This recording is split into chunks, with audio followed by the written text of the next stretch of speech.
What is shaking, everybody? Welcome back to Surface Noise, the B side. We are in the house. This is our last show before the holidays. So we just want to have some fun today. We're just going to cool out. We're just going to, in fact, we're going to spin a wheel of fate today. And that's going to determine kind of what we talk about. But this is more or less going to be kind of a 2024 retrospect. And we're going to go over some of our, some categories, best record pickups, favorite record pickups, worst pickups, stuff like that. So we're all going to share that. And of course, we want to hear you guys in the chat because it's more fun when you guys get involved. What else? So we're going to do that. We're going to do the wheel thing first hour, and then we're going to jump into, we'll just share kind of our latest pickups that since last time we saw you a couple weeks ago. And then we will share our Christmas picks. So recommendations for Christmas. I mean, even if you don't celebrate Christmas, it's all good. So we're just going into the holiday. We're just going to have fun, but everyone is welcome. Let's run this quickly, and then I'll introduce the band.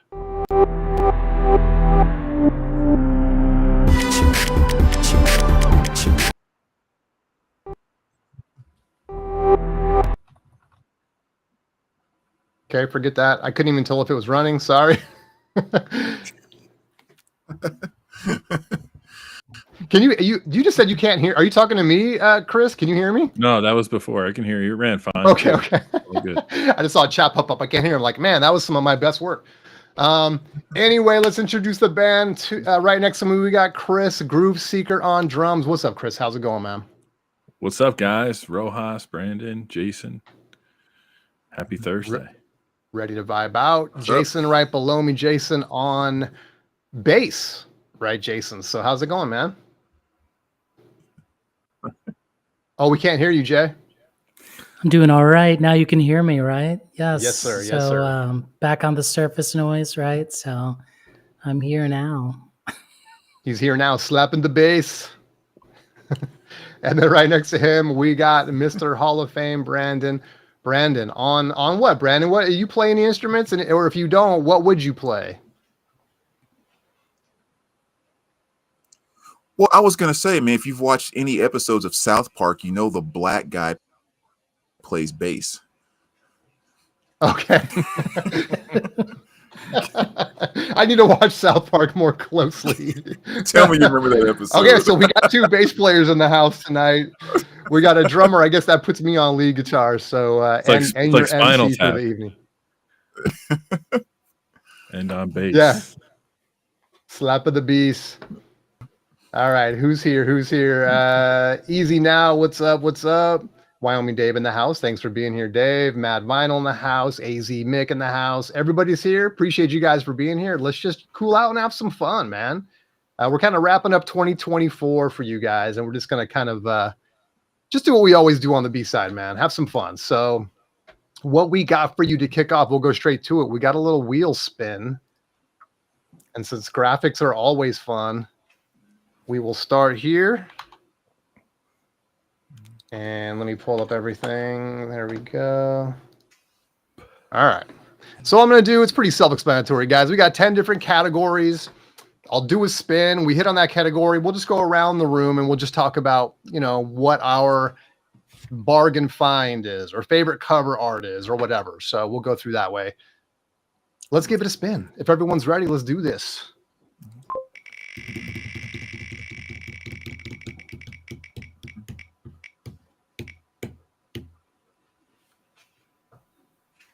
It's like starting right off with favorite cover art. There we go. All right.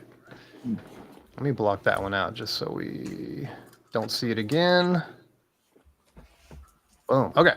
Favorite cover art, guys. All right. Who wants to start out? You want to go first, Chris? Yeah, let's do it. So this is for 2024, right? 2024, sir. All right. I'm not a big greatest hits guy, but I did buy a greatest hits album this year. And it just so happens to be my favorite cover art of the year. And that's from Father John Misty, his greatest hits compilation. Ooh, that is badass cover. This is a badass cover because Father John Misty likes to experiment before he writes, while he writes, and after he writes. And you kind of get that idea of all the magic mushrooms and psychedelic skies. And he's all beat up and battered by the music industry, riding on his horse with arrows hanging out of him.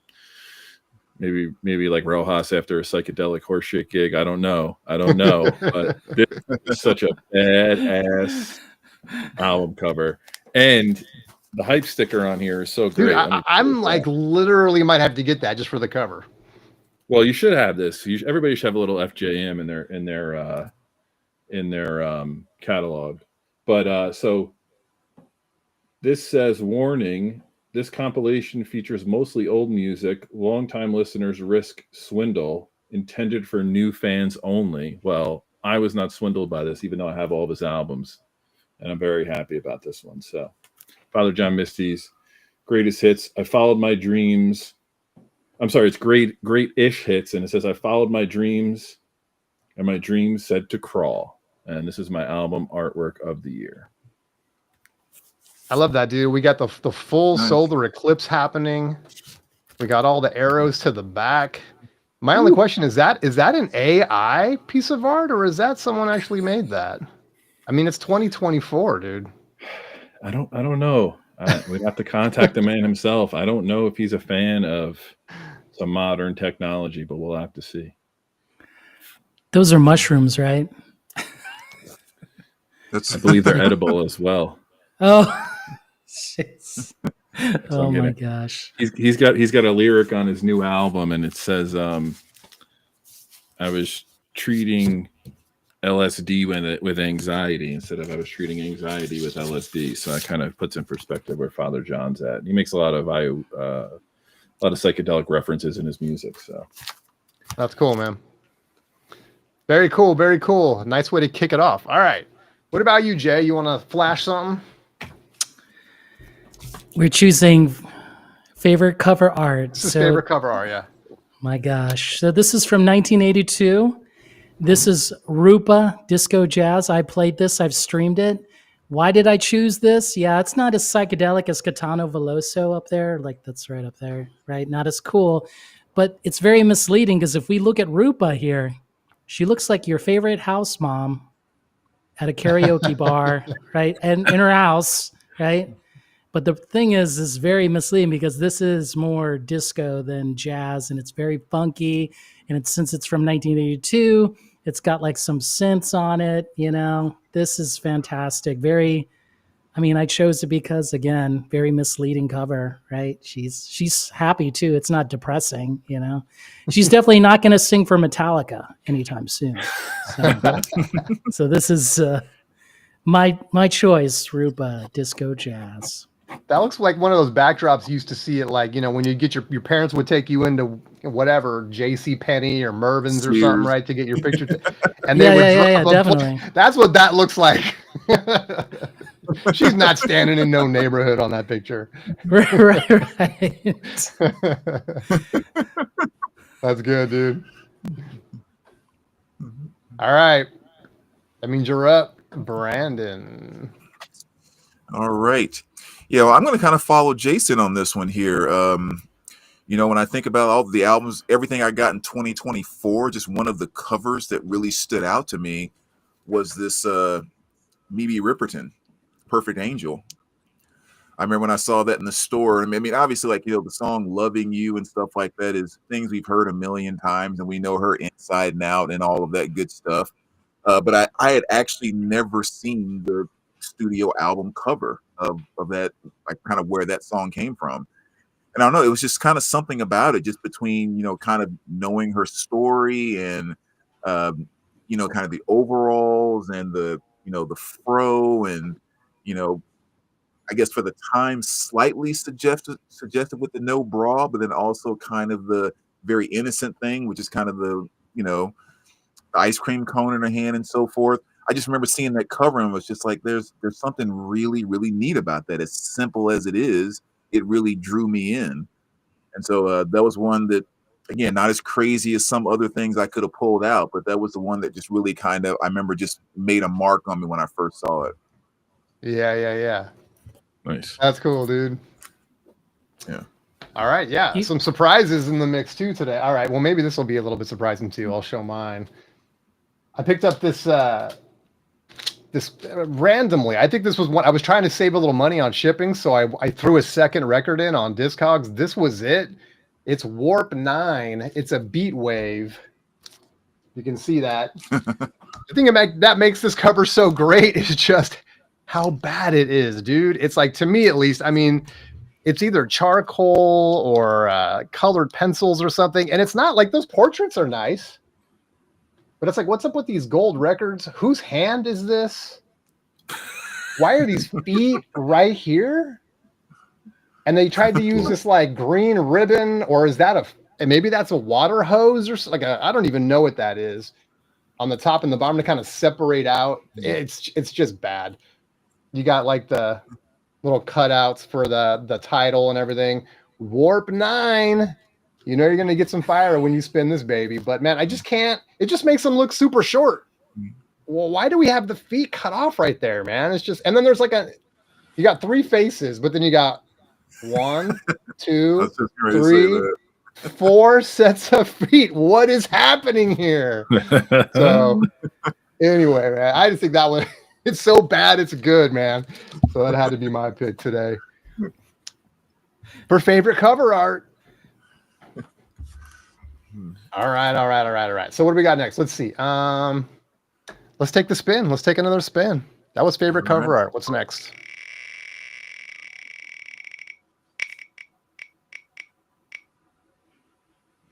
Thanks, Dave. Best record store pickup. So this is just going to be, what was the of 2024? What's the best pickup you had directly out of a record store? I don't shop at record stores much, but I managed to pick one. But let's go around, man. We'll start again with Chris. Chris, what was your 2024 highlight store record pickup? 2024 was a down year for me for new artists personally and record shopping in person. My record store pickup of the year is actually a CD box set. I think I shared the story a couple months ago. This Bob Dylan and the band complete live recordings. I get these when they come out every year, every other year, whether it's a bootleg series of these compilations. And I went onto his website a couple of days before release date and it was sold out. And then I went to Amazon and it was sold out. And I was like, what is going on here? So one of my local stores in Poughkeepsie, New York, they had one left. My boys at Dark Side Records. Check out their site. You can buy online from them. And I got this, a day after, 2 days after release date, like I like to do with all my Dylan stuff, get it right away. And that's why this is my record store pickup of the year, because I almost didn't have this. And I don't even know if people are able to get this now. I don't know what the allotment was, but these complete sets are awesome. So that's mine. How many CDs are in there? 27. Wow. Yeah, it took me a couple weeks to get through this, but Jeez. It was worth the time. The Third Man Records did like an abbreviated compilation of what wasn't on before the flood, which is really good. I got that too. But it was cool to listen to this. Not that the set list really varied, but the performances varied. You can see as they went through the tour when they had up nights and down nights, and obviously the band is backing him. The only downside on this compilation, it probably would have been 50 discs if this happened, but the band material isn't on here. It's only Dylan stuff. So I don't know if the band is going to do something separate, or maybe Robbie Robertson's estate has it, or maybe the tapes are lost. I don't know, but to have this Dylan is great. I mean, he's done the Rolling Thunder Review complete. He did this 66 tour complete. There was one other he did. I'm forgetting, but these are all well worth having. Like every other year, every 3 years, maybe they put one of these out. Very cool. Very cool. All right, Jay. Best record store pickup. You don't see this. This came out in 1978. It's the No New York comp produced by Brian Eno. So he chose 4 or 5 New York bands. Let's see. Let's just pull this out. He chose, I believe, Lydia Lunch from Teenage Jesus and the Jerks, James Chance, The Contortions, DNA, and then, of course, he chose the last band, Mars. So in a way, he kind of just invented like that whole No New York scene, that noise rock scene, And you can see that I was not cheap, of course, but you do not see this hanging out, at a local record store anymore. Those those days are over. So when I saw it, I was like, damn. I remember when I bought my copy for $5 and now I had to pay 10 times more, right? So welcome back to the collection, No New York, right? No New York. Are you guys familiar with this? I am not. Produced by good No, old not at all. Brian Eno. You might like some By of it. Brian, yeah. Huh. Some of it's kind of noisy, but some of it's very like noisy melodic. So it's pretty cool. That is cool, dude. Yeah, if I had a nickel for every time somebody shows a record, or I see it, whether it's on Instagram or YouTube, all this stuff, it's like there's so many records in the world, man. It's like I can't, we can't know everything, Right. but it's been so nice being able to see people throw stuff. In fact, I'm going to show a couple that were stuff I just saw on Instagram, man. It's great showing this stuff because I would have never known about that, Jay. Never even heard of it. Cool. All right, Brandon, you're up. All right. So obviously I pick up a ton of stuff from record stores because I've worked at a record store for the past 7-8 years, worked at a couple different record stores. But I think probably the best one was it was for work, and I went to a town about 2 hours away, and there's a little record store there, and I decided to pop in, not expecting much. And I saw this thing on the wall, and it was kind of one of those, I'm going to haggle, but whatever the price is, I have to take this home. And it was this right here, which is the Ooh. Stooges Funhouse, and just an absolute beautiful white label promo. Oh, wow. And yeah, I saw that sitting on the shelf, and I mean, I've been wanting an OG of it since forever. So to stumble across a white label promo in that condition, I wanted to haggle with him a little bit, but he was like, no, I'm kind of firm on that price. And I was like, I did not come in here to spend this much money today. But like I do with all my grails, I kind of believe in one of those, when you're out and about and shopping, when you find a grail, you buy a grail, especially today. And what I do is as soon as I get home, I put it on my credit card. And as soon as I get home, I just pull out enough stuff in my collection to sell to get that money back. Yeah. So for me, it's like I'm just trading. I'm never spending money because I don't spend a lot of money on vinyl at all. But yeah, so yeah, this was one that I came home very, very happy that day just to stumble across that out of nowhere. Oh, that Beautiful, is sick, beautiful dude. promo copy.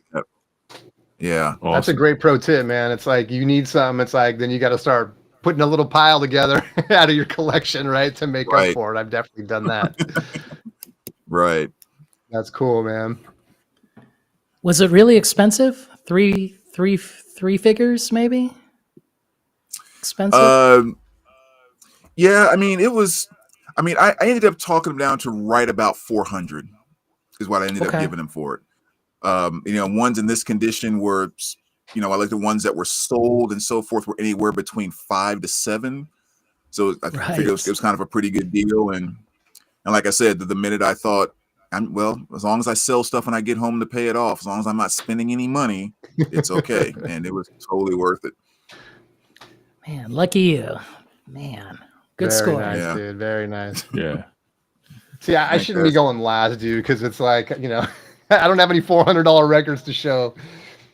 But this is a cool one, dude. I mean, so for me, I was really happy with this one. I got a nice little copy, OG of Music for the Masses here. Picked that up in northern Portland, North Portland. Nice clean copy of it and stuff. Nothing crazy. About 10 times less than the Stooges record. But I love some Depeche Mode, man, and it's nice. I'm trying to put together a nice little collection of OGs. So, and this is one of my favorites. It's kind of part of that, my favorite trilogy, between this, Violator, and Songs of Faith and Devotion. So, yeah, really happy to have snagged this one. And it's not like I hit record stores all that often, if I'm being honest. So it's kind of like, and I don't see, it's a lot of typical stuff, even on like the wall of, all the gems that are supposed to be on the wall and stuff. I don't see a lot of stuff. So that just happened to be one that was sitting in a bin and I was like, all right, I'll take it. So that's kind of a highlight for me, man. If I find something like that, then I'm happy. Yeah. No, that's great. All right, let's spin the wheel again.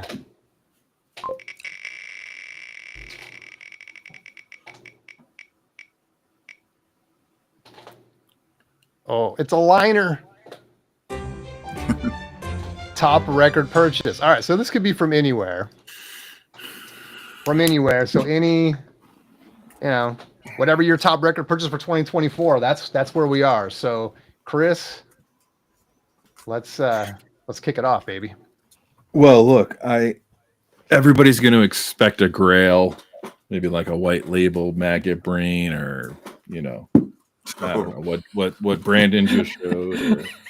But white label Maggot Brain. Now you're talking. I'm not going there. I'm going strictly for accessible.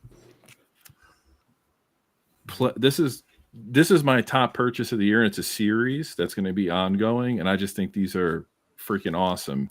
And it's the Kraft Bluesville series. I don't know if you guys have picked any of these up, but there's 5 titles that they've put out. This is the Blind Gary Davis. This is the Albert King Livewire Blues. John Lee Hooker, Burning Hell. Skip James Today, which sounds incredible. I've had a couple of versions of this. This is my favorite one. And then there's the Jimmy Reed that just came out. This is my top purchase because I was just so pleasantly surprised with the job they did on these. And obviously getting originals in good shape of a lot of these records are going to be tough. I'm sure some of us have them or have had them come across, but I like what they're doing with this. I like the titles they put out. I think it's great that they're making them all accessible for an affordable price. For those that don't really know this, it's kind of like the equivalent OJC of like a blues series. So Jazz OJC of the blues. And I'm just a big advocate of having this stuff in print for new people coming into this hobby to get access to, because instead of buying it beat up, for $15 or trying to find the other end of the spectrum for, 100 or several hundred for some of these titles, you do get, really nice jackets and production on here. And it's just been my favorite new series of the year. So I'm just pumped about it. That's why it's my top purchase.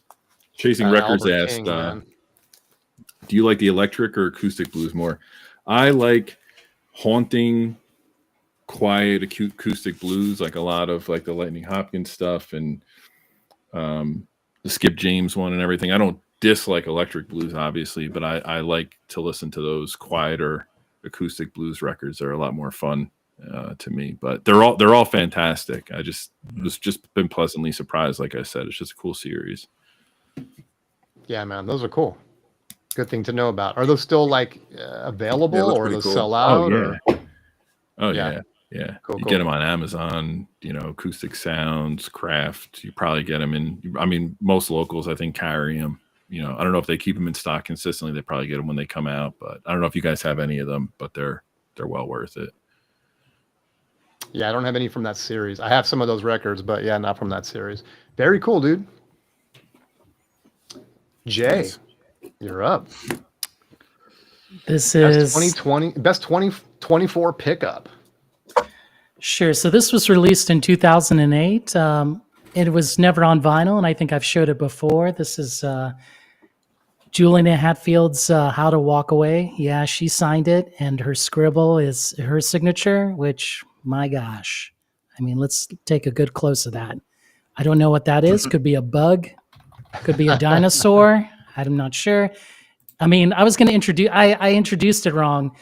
Next zombie movie or Juliana Hatfield, How to Walk Away, right? So,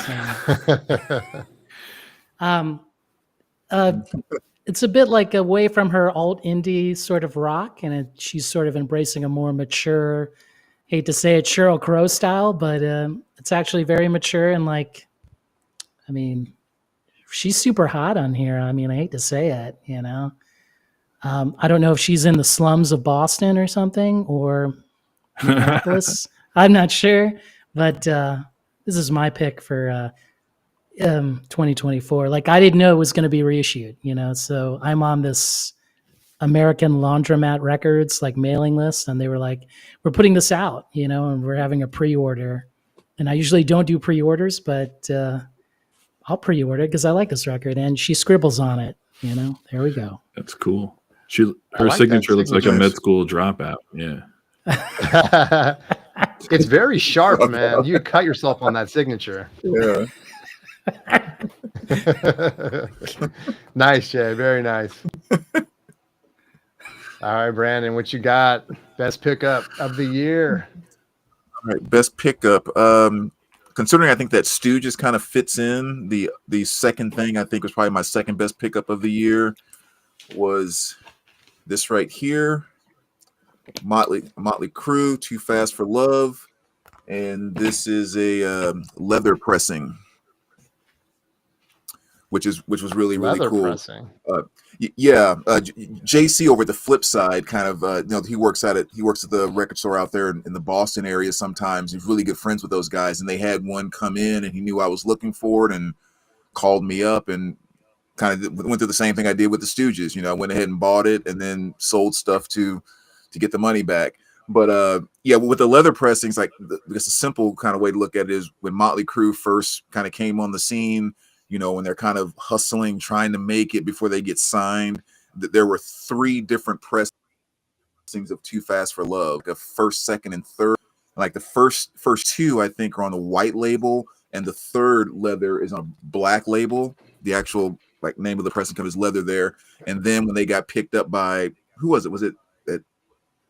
Who was it? They play on. I think it's like anyway. They went to Elektra, right? Going to Elektra, yes, thank you. And then, of course, when they got signed by them, then the Elektra pressings came out and everything. So this is kind of almost like the out of the trunk version before they really made it big. And they said they don't pop up too often, but again, the big thing for me is always condition. That's a huge thing for me. So to find one again, it's kind of that clean and that great of shape.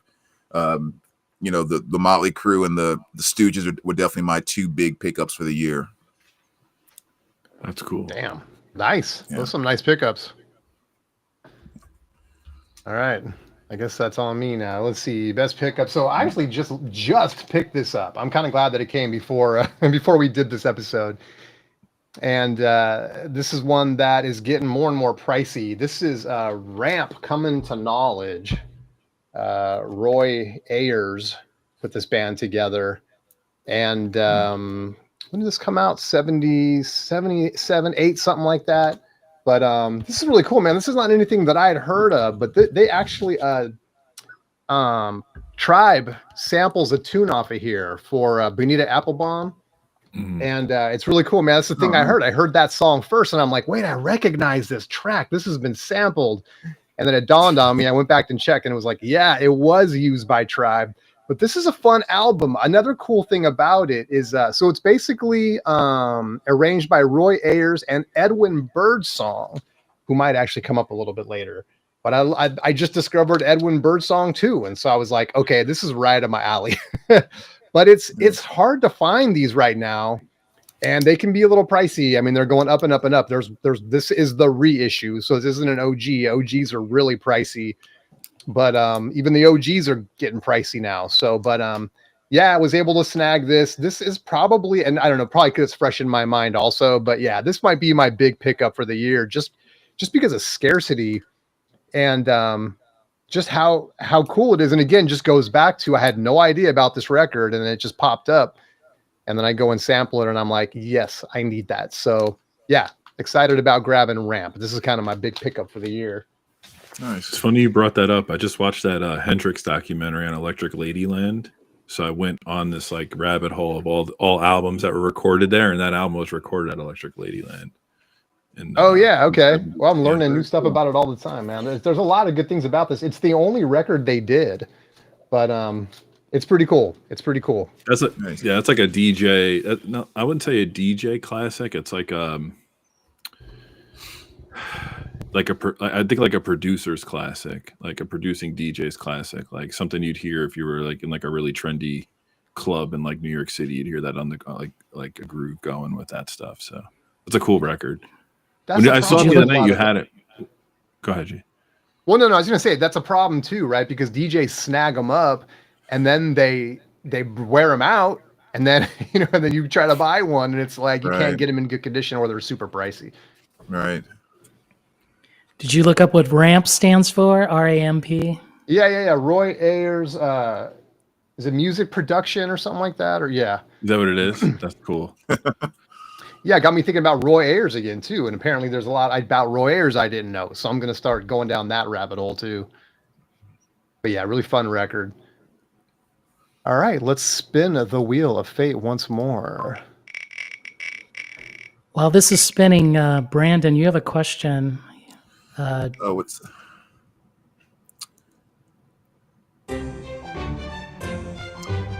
yeah. The top loaders. Yeah, I actually just started using those like literally a month or two ago. You know, I mean, they're kind of like that, like, you know, when you get records slabbed or whatever, those hard edges. And so when they come in packs of 5, and typically you pay about $5 a piece for them.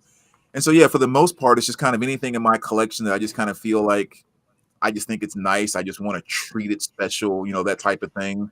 I just throw inside of one of those. I maybe have like 25, 30 records in them or something like that. So just one more fun way to kind of separate out my collection. I like the whole organizing genre, this section, that section. I kind of like that stuff. That's cool. Yeah, they are cool. They're around. Like I have my, I got a couple packages of them too. Like I got my Elvis is in one, and they're really cool. Like if you don't, you know, if you're someone that wants to have access, in other words, you don't want to grade it and slab it, right? You still want to be able to listen to it. Then it's cool to have these because it gives you a little bit more protection. Maybe I'll throw a link. I don't remember where I got these from, but there was a guy selling them. I can put a link in the, yeah. I'll throw a link in this video once we're done. So if you guys want to try to find some, you can. Nice. But yeah, they're really cool. All right. We are at most nostalgic pickup for 2024. And Chris, I believe you are up. Most nostalgic pickup. This just came out about a month ago. First time on vinyl, Dave Matthews Band, listener supported. So I'm a big D&B fan. This was the first live album of theirs I got. I know Live at Red Rocks came out before, but it's not something I've listened to probably in 10 or 15 years. I got the vinyl. Sounds beautiful. Sounds amazing. Just a cool show. So this is nostalgic for me. It takes me right back to my teenage years. And one of the first albums, like live albums, that really got me into this band. So I thought this was a cool reissue. These are still available. Vinyl was great. They do a pretty good job with their stuff when they press it, and everything was flat. You get a colored version or a black version. I get the black version. So that was nostalgic for me. I had a trip back to memory lane a couple of weeks ago when I spun this a couple of weekends. So how did you first come across that when you were younger? I think I had like their first 2 studio albums, and then I don't know, I guess I was just like too young to understand like live music reputation. So when I found that out, I like went to the CD store and was like, oh, listener supported, let me get this. I also think that was a PBS special, so I might have seen it on TV. I prefer their live stuff obviously over their studio stuff, like a lot of the bands I like. But yeah, that was kind of like high school. Everybody had that. Everybody played it, or you borrowed it from somebody. So it's good. And in retrospect, I mean, I've seen them a bunch of times, have a lot of their live stuff, and that's just like a really good era for them. That 98, 99 era was really strong. So it's a good listen. Very cool. But in kind of a general sense, I mean, you just said like you typically like more live stuff for the bands you like than studio. Well, what is it about the like what draws you to the live stuff more? Yeah, it's a good question. So it depends on the artist. Like obviously Dylan's studio work is like masterful, but what I like about his live stuff is depending on the era he's in, he recreates the arrangements on the songs. And like you could take a journey with certain songs over the decades, and it's completely different based upon the band he was with or whatever he was doing with it. Rojas knows this. Jason knows this. I'm a massive Fish fan. Like I just don't listen to Fish studio stuff because every live performance is very different. Even the same song, different eras have different tones and different approaches. Grateful Dead, obviously, same thing. D&B, like their studio stuff is strong. Like they're great writers and performers, but there's something a little bit more organic and stretched out when they play that stuff live. It sounds a little bit more natural. There's not a lot of production. So to me, like if you find a certain band, and not all bands, there's some bands that I don't care for their live stuff at all, or that it doesn't make a difference. But some of those bands, I just feel like they're being more musicians when they're live, and it still comes across the way it comes across on the record. So it varies. Okay. Yeah. Yeah. Cool. Very cool. Very cool. Yeah. All right, Jay, you are up, my friend. Are you ready? Are you ready for this? I don't know if we're ready. I'm so ready. So I'm a child of the 80s, but right, I was a teenager in the 90s. Now this record, I wasn't into this record, but my high school friend, he would not let it go. He would bring his guitar, to my place, and we jam over this album and learn the songs. And I mean, I haven't, the fact that this exists on vinyl and now it's going for like above, 200, maybe above 300. Let's show it. Let's stop talking. This is Bush, 16 Stone. Oh, Oh my gosh. I knew it. Woo. Look at Gavin here. He's laughing at me. They're laughing at me, How many more times do I have to play Everything Zen? Oh my gosh. I don't think so. Right. And the last cut, Ex-Girlfriend. Oh man, what a burn, right? I know this record, and this is the the original 1994 German, and this was not cheap to get. So it was kind of funny. The person who had it was in Ohio. So when I bought it online, when I saw the address, I'm like, no way, you've got to be joking. You have to be joking. Oh yes. Wyoming Day, let's not joke around, right? Yeah. Glycerine is after Monkey, right? Come on now. Yeah. So this is my nostalgic pick right here, I mean, when I rocked this record, I was like, oh, it just brought so many good and bad memories, like hearing those rockin' songs and then struggling, as a novice guitar player to learn this, So it's, I don't know, they're laughed at now, but they should not be laughed at, because this record it's great, A lot of that, I don't know if it's just the timing, we all tend to laugh at, I don't know, but it's like the 2000s, seems like the late 90s, 2000s are getting their turn to be whatever, laughed at or whatever. But I mean, dude, come on now. There's such great stuff that came out of that time, man. And that's one of the bands that just slayed out during that era.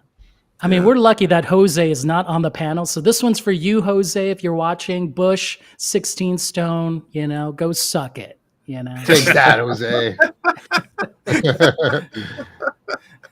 Very Nirvana cool, very Light. cool. Nirvana Light, as I like to call it. Oh my gosh. Oh, come on, dude. Yeah. That's not a diss. Come on, Chris. They would never write a song called Ex-Girlfriend. They would not do it. Never.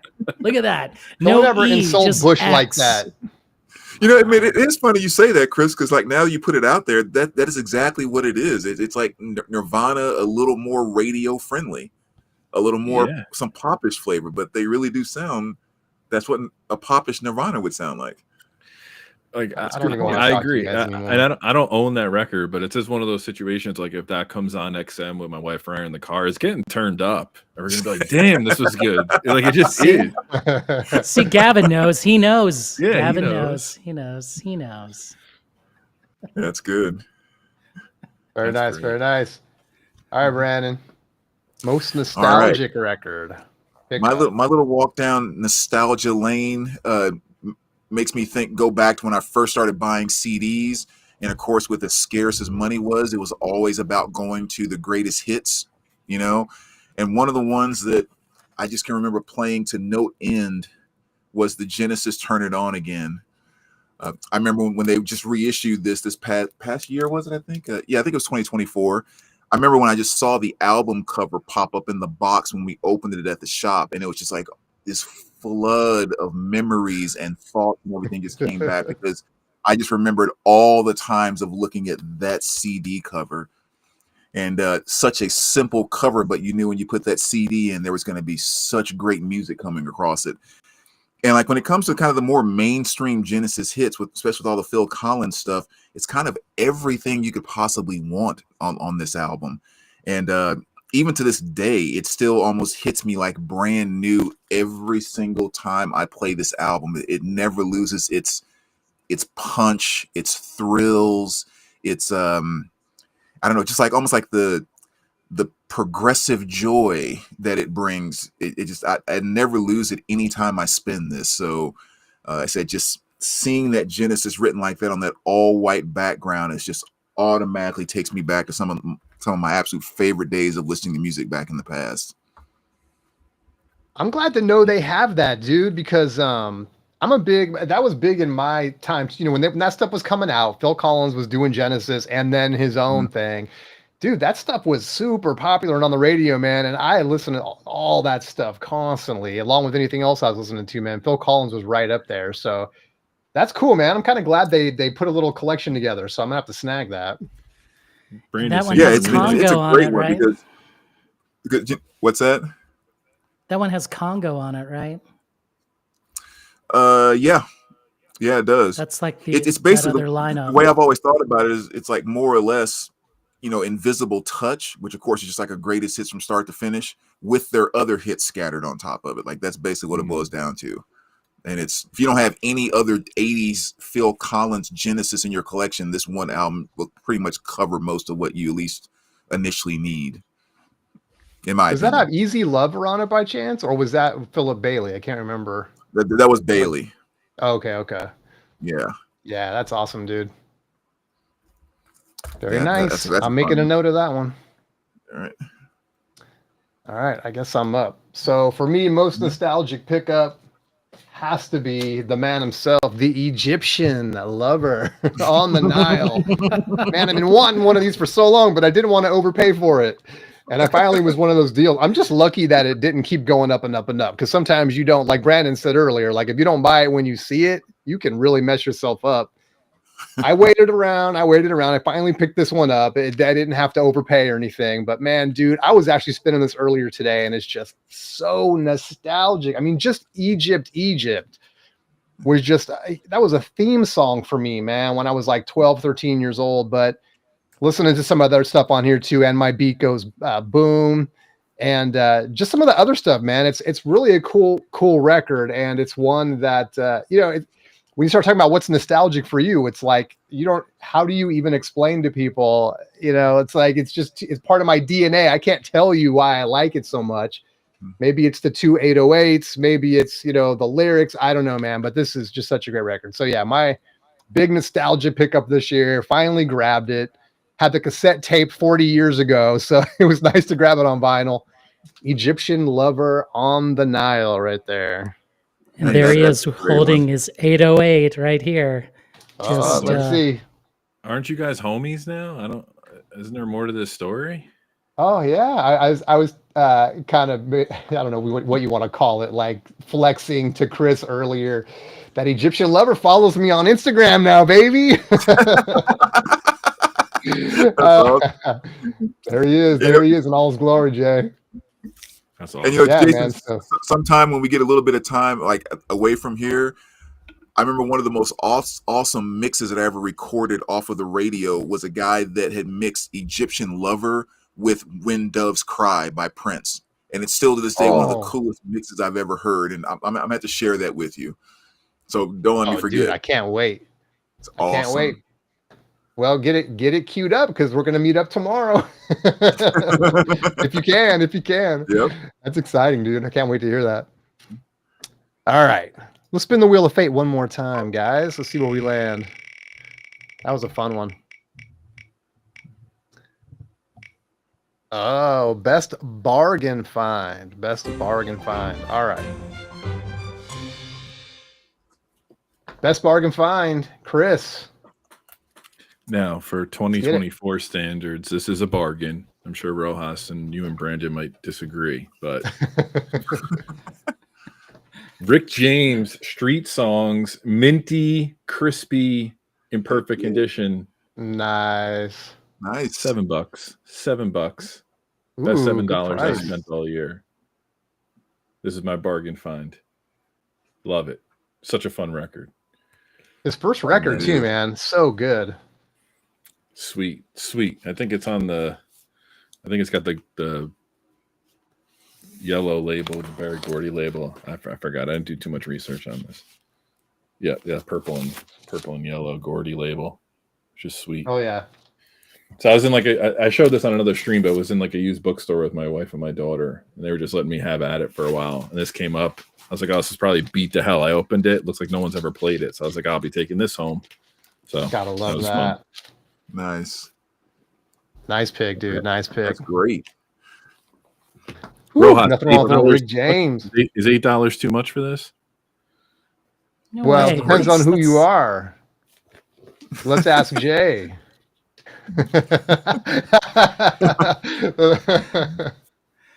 So this is what the budget choice, Best bargain, budget, yeah, best best bargain of the year. Are you ready? Are you ready? Let's get it. Before I show this, I mean, I used to have this on cassette. It was very dear to me.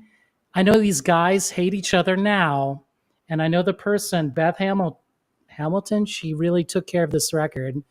I'm just kidding. She didn't take good care of the record. Daryl, oh no, it's Rock and Soul Part 1. And I paid how much? Anyone? How much did I pay for this? Anyone? $2. That's right, Chris. That's right. $2, Oh, look at that. man. Nailed it right on the button. You know, she was getting these records wet. You know, I don't know, man. Like she's just going crazy. You know? Is that VG plus cover conservative grade or what? Oh my gosh, no. I mean, if we put this in the humdinger, maybe it will be near mint. You know? But I mean, the record is actually like like VG plus, you know, but this cover is not, you know. But this is when they were still Rock and Soul Part 1, you know, maybe after they sue each other, they'll release Rock and Soul Part 2, maybe. Yeah, we never got 2, man. What happened? I know. So, and this has like all those hits, right? I mean, this is Yeah. So what's the story, Jay? How come that one has a different cover? Because I have one that's, you know, they got the I don't know, it's the cover that more matches what the back looks like, right? yes. What's the story with that one? I have no idea. Only Beth knows. Only Beth knows. Okay. That's great. Nice, dude. But I mean, Yeah. when I bought this on cassette, this was the cover. I know what you're saying. It had that other cover. Yeah, like I red have and it black, here somewhere. The Yeah, red yeah. and black and yellow, yeah. you know. Yeah. But man, I mean, Damn. they're even using a vintage mic here. You know, come on. And look at that gold lame, you know, jacket This that one right Hall's here. wearing. Yeah. Yes. That's the one we all know and love, right? Right. Yes. I mean, that's when they were working together, right? The arm This wrestling. And fact of the matter is that track list is awesome. Oh, It's unbelievable. I mean, look not a at that. stinker on there. Awesome. Well, Level said adult education, man. I love that song. It's so good. Jeez, so many hits right there. I mean, you come out of the gate. I think their first single was Sarah Smile, right? That's insane. It's amazing. Yeah. Nice pickup. Incredible. Nice pickup. $2. We will accept $2. that as a bargain pickup for 2024. Right. And to quote Louis, can you show Louis Golden's comment again? Yes. The emergency Hall & Oates It is. helpline is still active, right? you just call them, ask them for Rock and Soul Part 2, and they'll hang up on you, right? That's the only thing they won't answer. Oh man. Very nice, bro. All right, Brandon, you are up. Bargain of All the right. year. So Chris, I'm gonna say the same thing in return. You may not think that this is a bargain purchase as well, but I paid about the same amount for this as you did for the Rick James, and this was actually fairly recently. But Human Lee's heck greatest yeah. hits. Yeah, I mean, Very just, nice. One of the just the synthy, cheesy, radio friendly, love it to death bands that just made the '80s the beautiful thing that it was. And I just showed this on a recent video, you know, when about 9 years ago or so, 10 years ago, when I went through my collection and just kind of purged everything that wasn't in fantastic condition. This was one of the things that I purged, and I've been wanting to get one back for so long, but I was like, I'm not shelling that much out for this. And then just to go into a store one day and stumble across one for like $9, I was like, this can't be happening. And oh, the vinyl must be roached, and pulled it out. And I mean, it was just excellent on the cover and the vinyl. So happy to have this back in the collection. Nice. So, Human League, so great, dude. And it's Dare, one of my amazing. favorite records. Like that one has like heartbeat a wheel, beats like a wheel, right? Like from this record, I think, right? does this have Heartbeat on here? No, this doesn't. Oh no. So Brandon, do you have this one? This one's another bad cover. No, I think I've seen that before, but no, I don't. I'm not sure if I've even heard that one. Oh, you have to check it out. I don't know if Oh I have my either. Check gosh. that out. This one is fire. I mean, look at this cover. Like, who are those two other dudes? Romantic? Question mark. Correct. Yeah, I know. Like, who's the two dudes crashing the cover? Like, what the heck? Yeah. I'm not down with that. That's Human League right there. Yep. There you go. Yeah, but that was awesome finds. That was definitely my most exciting bargain finds for the year. That's Very great. nice. So I say, Brandon, look up "Heart Like a Wheel." Like, watch this video. It's gold. You know, look at that top that Phil is wearing. Oh my gosh. 80s gold damn. right there. Look at that. Woo. Oh Get a man. close up of that guy. Cool is cool. Very nice. Well, heck, I'm not even gonna like blow myself up because I was hoping this would arrive before we did this. It didn't, but I still have to call it my biggest bargain find, and I can finally mention this record. I've been holding back for the last 2 years. I've been talking about there's a Pharoah Sanders record that I want, but I can't tell people what it is publicly because everyone will just snipe me on it. They finally did a reissue of it. That sold out in like one day, so I missed out on the reissue. And then I caught somebody slipping. I finally caught somebody slipping and I bought it overseas. It's on its way here now. And it is Pharoah Sanders' Love in Us All. The blue cover with the hearts all over it. Maybe Jay will show it on his either the smallest iPad of all time or the biggest cell phone of all time. Not sure which. We'll never know the truth. But Pharoah Sanders, Loving Us All. It's like I can get it off my chest now because I've been wanting to mention that record for so long. But man, that is filling a massive hole in my Pharoah Sanders collection. I can't show it, but as soon as it gets here, let's see it, you guys Jay. will be the first to know. Did you put? Yeah, you can show it, Jay. Spins, why didn't you tell me you need it? I have 4 copies of it. Oh, come on, dude. Are you No, I'm just kidding. I'm just kidding. No, man.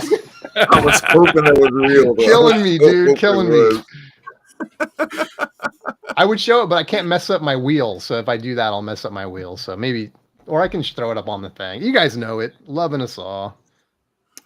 Are you searching it, Jay, or should I get it? I think you may have to get it. I don't think mine's here. I think it's a downstairs. iconic cover too.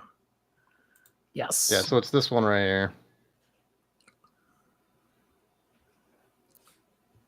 Oh, your boy Cecil's on bass, right?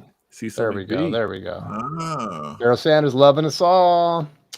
That's Woo, great. side one. Gotta have it. Gotta have it. All right. Wait, did music on vinyl reissue it at some point?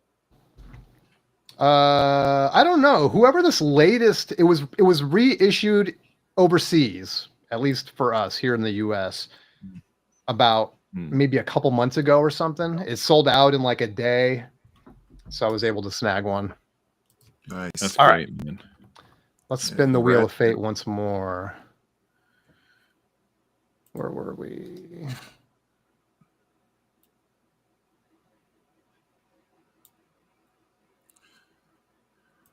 There we go.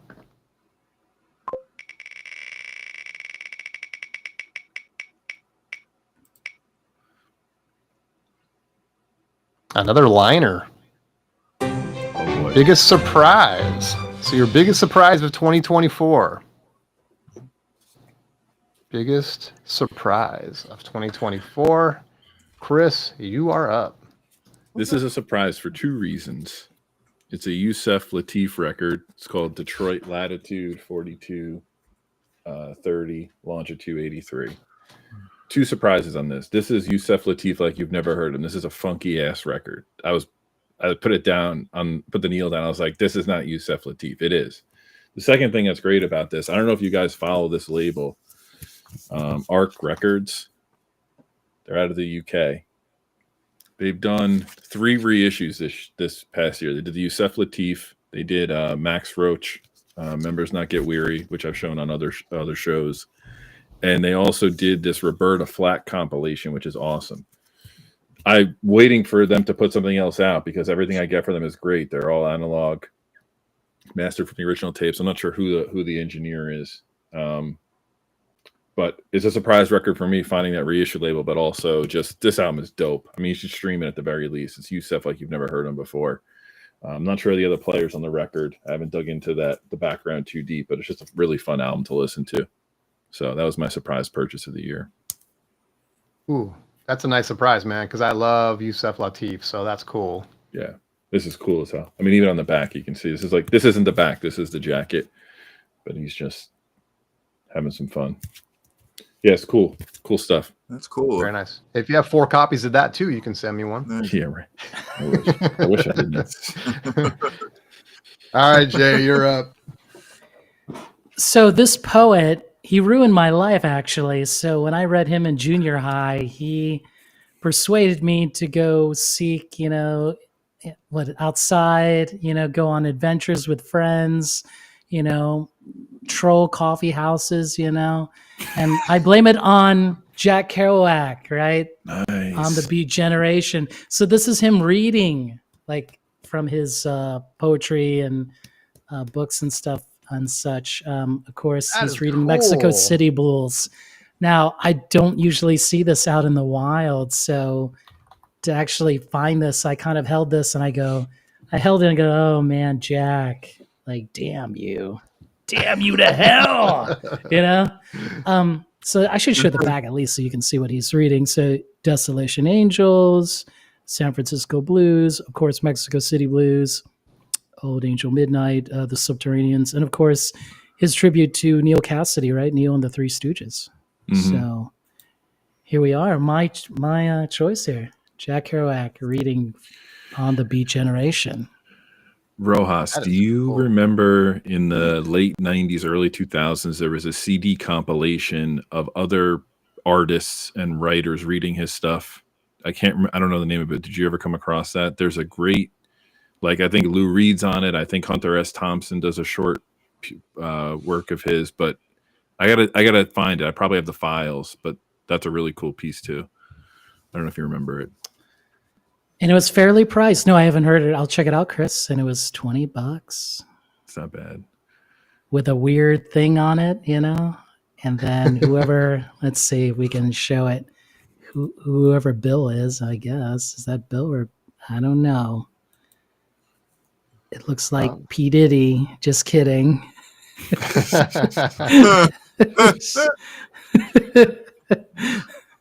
Well, he probably saved you a couple bucks by writing his name on there. So Yes. Is it vinyl in good shape too? Oh yes. The vinyl. I mean, the jacket, of course, is a little rough, right? Yeah. The seam split at the top, but again, I've only seen this once before, and it was going for a lot of money. So for me to get it for 20 it's a great score. I like that it's on Verb too. That's a cool label. Yes. Very nice. Very nice. Cool. Very cool. All right, Brandon. All right. So we're on a big surprise, right? Yep. It's a surprise of the year. All right. So, like, when I was thinking about surprises, the thing that came to my mind, which is kind of a record I just did not expect, somebody I would like that much, or blah, blah, blah. So, working at the shop, there's people that come in all the time. And do you have this record? No, we don't have it. We can order it. So there's tons of things that come in, and you always see these cool covers, these bands you've never seen before. And of course, you always stream it to check it out, right? To see. And most of the times it's like it's nothing special, or I don't get it or whatever. But that actually kind of completely turned around with this album, Texas Hippies Coalition. The album is called Gunsmoke. And a guy came into the shop. He was ranting and raving about him. And, we ordered it. And we ordered the extra copy. And I was like, well, maybe another one of those covers that looks kind of cool, but really it's not anything exciting. But yeah, threw this on and was just absolutely blown away. Just a great kind of Texas, not metal, but just kind of going down that Zakk Wylde or Clutch type of just kind of hardcore rock. Simple, to the point, groovy. And I mean, I was just totally blown away. I mean, I was just so surprised the album ended up being actually as good as the guy said that it was. So really, really great That surprise. Is cool, man. And, Yeah. It looks like the cover to a video game or something. Right. Oh, that's nice. Oh, That was a wow, cool- nice. Nice little splatter vinyl there. But yeah, really, really cool album. That's cool, dude. Mm-hmm. All right, my biggest surprise, I think, was this right here, man. Edwin Birdsong, music on vinyl. I snagged the last one on Amazon. At least it was when I bought this. But this, of course, has the sample, Daft Punk sample on it. But my surprise was just how fire this whole album is, man. Side one is so cool, man. Cola Bottle Baby is the song that was sampled. It's great. And then it goes right into Fizz Fizz, and then it goes right into Kunta Dance. I mean, it's so great, man. I just think this is one of those records that is a sleeper record. This is one where, and I don't know how he categorize these kind of records, right? It's a record that I'm guessing was fairly unknown for the average person, and then people discover this probably through Daft Punk, and then maybe you listen to Cola Bottle Baby. But I mean, if you listen to this whole record, like, it just deserves way more praise. It's very good. Birdsong is just underrated, man. So I'm gonna show him some props with this one right here. But yeah, this is the self-titled Edwin Birdsong. This is one with the Cola Bottle Baby. And this, again, the surprise is just how freaking good this album is, man. I've spin side one all the time since I picked this up. It's about as funky and as electronic and just as groovy, and I don't know, it's so good. So that was my big surprise, man. I had no idea how good that was going to be. Very cool. All right, let us spin the wheel once more. I know we're going over on time. We just try to blow through these.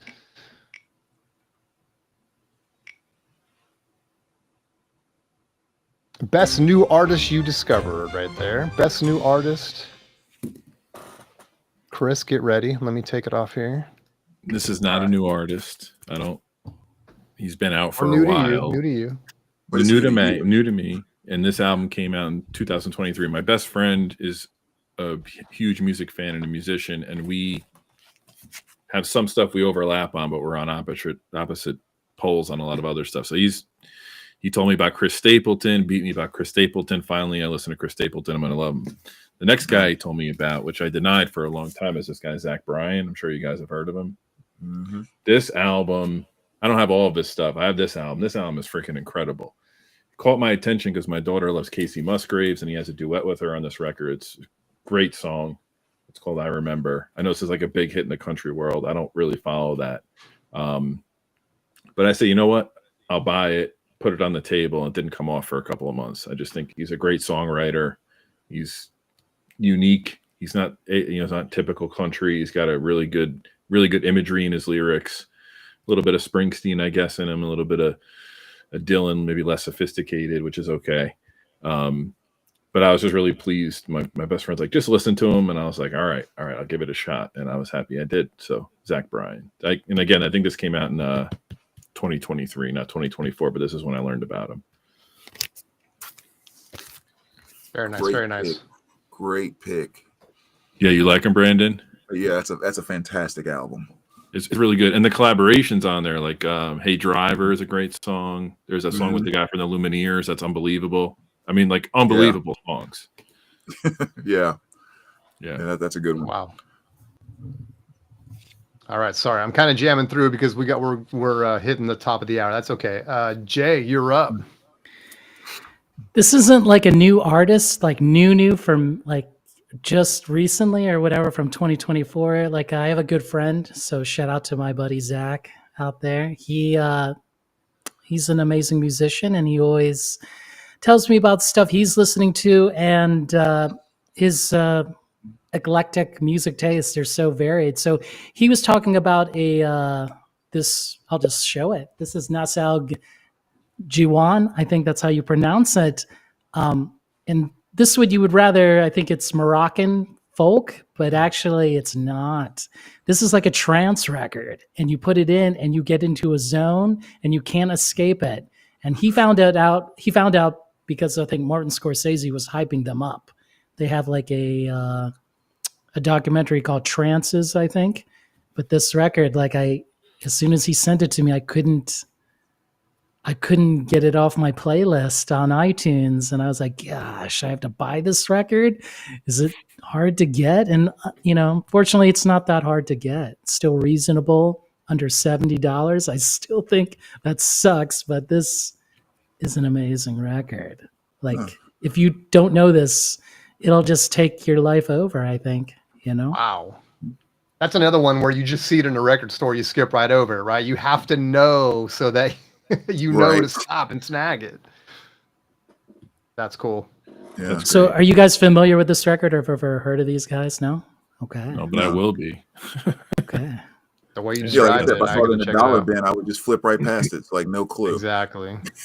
I mean, I can't read this, just being honest with you. Wow. Hella cool, man. All right, Brandon, you are up. All right, we'll zip through this really quick. And again, I'm playing right off of Chris here because, like, what you said about Chris Stapleton and then going to Zach, and like for me, it's going to Green here, Riley Green. Oh yeah. And like all the things you just said about Zach, it's the exact same thing. The storytelling, the imagery, the just kind of the pure nature of it. Like there's so much we hear, especially like in pop music. To me, that's all about like the glam of life. The crystal, the spending money, the blah blah blah. But it's just something that's kind of refreshing and cleansing to me when someone is talking about just knows how to share the daily grind of life and taking pride in doing what's right, kind of thing. Like with a lot of the storytelling you get off of this, and again, just beautiful melodies and all of that. There really is something in my mind that I think when you look at, and again, everyone has their own musical taste, and no one can tell you what you like is wrong or blah blah blah. But like one of the things that I really seem to see is these great country artists like Zach, like Chris Stapleton and all of that. That's really where true pure music is starting to work its way back into the mainstream in my mind. Because like you were referencing, Chris, this Bob Dylan, this kind of, a Bruce type of feel. Like those are the vibes that these guys are bringing that are great songwriters in this modern country genre. And like I said, Zach, Riley Green, and so many others they are just killing that path. Do you listen to Sturgill Simpson too? Yes. Yeah, another guy. Another great one. Yeah. And you don't have to like country music to get into these guys. I mean, they're making music. Yep. 100%. Yeah. Matter of fact, I've always said like Chris Stapleton is nothing more than a guy who's singing Motown songs with a country twang. Oh, he's a soul singer. Yeah. He's a soul singer, dude. Yeah. Like, yeah. And I was turned off by the fact that he had like a cowboy. I'm like, I'm not going to listen. And my friend's like, no, dude. Like he gave me, I Was Wrong. And when I saw that, I was like, all right, this guy, it's like, done. It's over. Drop the mic. Like, give me, I literally went and bought this whole catalog and brought it home. I was like, all right, I got it. Yeah. What about the Teskey brothers? I mean, have you listened to any of that? Oh yeah. Like, let's say the guy looks like a country, whatever you want to say, but he sounds like, it's like, wait a minute, how did Otis Redding pop up on this album? Like, did that just happen? He is so soul, you would never match his appearance with the way he sounds. It's unbelievable. 100%. And like you work in a music store. I worked in a music store when it was like Faith Hill, Shania Twain, Kenny Chesney. So I'm like, I don't want anything to do with country. Like, get it away from me. Like, it was a bad era. It was like people that don't even listen to music are like coming to buy that shit. I'm like, no. I'm like, just leave me alone. So I was very, very turned off by it for a long time. And now people, it has to be someone I trust that was like, no, try this. I'm like, all right. So yeah. You guys get me fired up over country music now, man. No, I think we already talked about that guy, man. Brandon, too, man. So it's like, yeah, I'm gonna jump into that for sure. Yeah. All right, I'm gonna jump right to the wheel. So let's go. Let's hit the next one.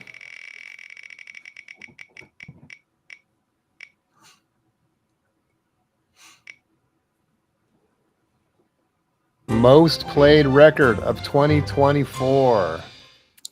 I'll make this quick. My most played record of 2024 is the new Father John Misty. I know I showed his greatest hits before, but this came out about a month ago, and I'm not playing it, I'm streaming it. I liked Father John Misty a lot. I did not expect this to be this good. It's just a really, really good album. I think it's like 9 songs, double disc.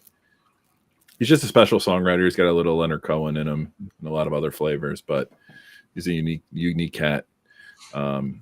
Not the first Father John Misty I would recommend starting off with, but not the worst you can try. So that's his new album. And don't ask me to pronounce it. I have no idea. I just know it's the new Father John Misty. And that's all that matters.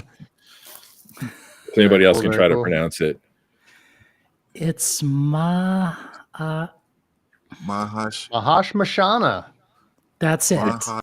It's Maha Mushrooms. That's right. But Brandon, do you listen to him? I'm not familiar with that at all. Brandon, No clue. Another guy. Just we'll go get his greatest hits that I showed. You'll get a good taste. Amazing songwriter. Writing it down. He was the drummer in the Fleet Foxes at one point, and then he left and went solo. Oh, okay. Mahash Mashana. There you go, folks. Write it down. Here. Yep. All right, Jay. We'll try to speed this up. So my friend was very obsessed with this band in the mid-90s. He would not let that go. Again, he showed up with his guitar. He wanted to play their first record, right? And I got sick of their first record, but their second record that came out in 1996. So it's Counting Crows, Recovering the Satellites. Oh, yeah. This record, like, they're rocking hard. They went to another direction. And ever since I brought the Ohio collection back here down to Texas, this is the one record I was like, I need to get this out. I want to hear this all the time, you know? And I know this record was not a hit for them, you know, which caused them to sort of fall down a bit, you know, in the charts, but also like in credibility. But this record is so good, you know? It's good. So man. Good. Yes, right. It's underrated, honestly, you know? And I hate the fact that it's like going up in price. I mean, they need to reissue this now, you know? And reclaim. The opening track is Catapult, where they're just rocking hard, you know? Then it goes Angels of Silence, Daylight Fading, and then I'm Not Sleeping. That's like a perfect A side, you know? It's hard to follow really August and everything after. Like, come on, get it. Yeah, I know. It's like Pinkerton to the blue. Just come on. Very nice, Jay. Very nice. All right, Brandon. Most played. All right, I'm trying to go through this quick too. Anybody that watches my channel is sick and tired of me talking about this album, which is Mistress America, the soundtrack to the movie Mistress America, a movie that most people haven't heard of or anything like that. I saw it back in 2015. It's an average movie that I won't go see again, but the soundtrack just blew me away. And basically, the music is by Dean Wareham and Britta Phillips. And it has a couple of songs on here, like Souvenir by OMD, which is my favorite song by them, and No More Lonely Nights by Paul McCartney. But the thing that makes this amazing is all that stuff by those two is just all instrumental. That's all it is. And it is the most 80s instrumental stuff that has come out since the 80s left us. And the easiest way I found to describe that is if you imagine any teen movie from the 80s where the two are about to kiss and there's no dialogue or anything, everything they wrote on here is the background music for that scene. Like, it's that 80s. And I just love the vibe that it brings in the room whenever I throw it on, because it's just like it's a trip down nostalgia lane. No specific lyrics, no anything. You're in that synthy, floaty 80s, and it's wonderful. I never get tired of listening to that album. I think you mentioned that in our soundtrack video. You said, don't even see the movie, just listen to the soundtrack. Screw the movie. It's all about, if you're an 80s fan, all about the soundtrack. That's one I still haven't checked out. I'm glad you mentioned it again, man. I got to check that out. All right, quickly for me, and I mean, I literally picked this up a few weeks ago, and it's already it has to be my most played record because I play just about every single day. And weird roundabout way how this came up. Somebody mentioned it in a comment in the comment section of one of my videos. It just, the light bulb went on in my head. I haven't heard that in so long. And I'm not one that buys 7-inch very often. I only have a couple, but this one's Mighty Mighty Boss Tones. The impression I get. And I'm not kidding you. I probably heard this song 20 times since I got it. I freaking love this song, dude. It's just one of those ones I have to play it over and over and over until my ears bleed. Just love this one, man. Impression that I get right there. Boom. If you ever had to knock on wood. Yeah, it's a great one. Great one. You know the best thing I love about that song? Just really, really quick. The best thing I love about that song is every time I hear it, the only thing I can envision is the guy who's always up on stage doing the Running Man and dancing the whole time and never sings, never plays an instrument. You know what I'm talking about? Love that. Love that.